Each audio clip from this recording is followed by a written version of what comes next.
നമസ്കാരം. 10 വർഷത്തെ ഭരണത്തിന് ശേഷം LDFന് കേരളത്തിൽ ഭരണം നഷ്ടപ്പെടുമ്പോൾ രാജ്യത്തെങ്ങും ഭരണമില്ലാത്തൊരു പാർട്ടിയായി മാറും CPM.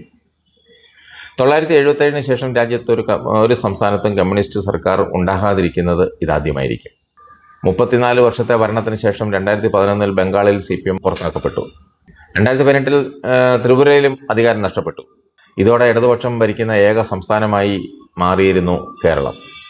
ഭരണവിരുദ്ധ സമ്മർദ്ദങ്ങൾ, BJPയുടെ കടന്നുകയറ്റങ്ങൾ, ജാതി സമുദായ സംഘടനകളിലേക്കുള്ള CPMന്റെ ഇടപെടൽ, വിഴിഞ്ഞം തുറമുഖം പോലെയുള്ള വലിയ സ്വകാര്യ മൂലധനങ്ങളുമായുള്ള പങ്കാളിത്തം, അഴിമതി ആരോപണങ്ങൾ തുടങ്ങിയവയാണ് CPMന് തിരിച്ചടി ആയതെന്നാണ് പൊതുവായ വിലയിരുത്തൽ.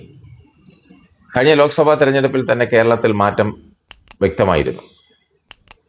977 മുതൽ 2011 വരെ പശ്ചിമ ബംഗാളിൽ ആധിപത്യം പുലർത്തിയിരുന്ന CPM ബംഗാളിൽ ഇന്ന് ചെറിയ ഒരു അംശം മാത്രമായി ചുരുങ്ങി. 2016 നിയമസഭാ തെരഞ്ഞെടുപ്പിൽ കോൺഗ്രസ് സഖ്യത്തിൽ മത്സരിച്ചിട്ടും പാർട്ടിക്ക് വെറും 26 സീറ്റുകൾ മാത്രമാണ് ലഭിച്ചത്. 2011 ഇത് 40 സീറ്റായിരുന്നു. 2018 ത്രിപുരയിൽ CPMനേറ്റ പരാജയം ഇടതുപക്ഷത്തിൻ്റെ 25 വർഷത്തെ ഭരണത്തിന് വിരാമമിട്ടു. സംസ്ഥാനത്ത് 2% താഴെ വോട്ട് വിഹിതം മാത്രമുണ്ടായിരുന്ന BJPയാണ് അതിനുശേഷം അധികാരത്തിലെത്തിയത്. ഇടതുമുന്നണി 46% വോട്ട് അവിടെ നേടിയിട്ടും തകർന്ന് തരിപ്പണമായി. അധികാരത്തിലെത്താൻ കഴിഞ്ഞില്ല. BJP ശക്തമായ ഇടതുപക്ഷ വിരുദ്ധ തരംഗം സൃഷ്ടിച്ചുകൊണ്ടാണ് കയറി വന്നത്.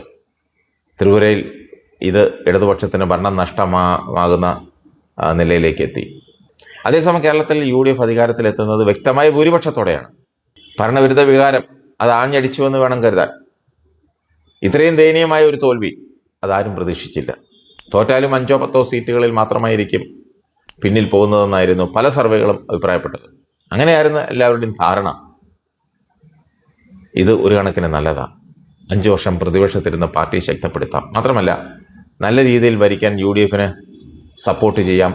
അവരുടെ തെറ്റുകൾ ചൂണ്ടിക്കാണിച്ച് നല്ലൊരു ക്രിയാത്മകമായ ഒരു പ്രതിപക്ഷമായി മാറാൻ സാധിക്കും ഇടതുപക്ഷ മുന്നണിക്ക്, പ്രത്യേകിച്ച് CPMന്.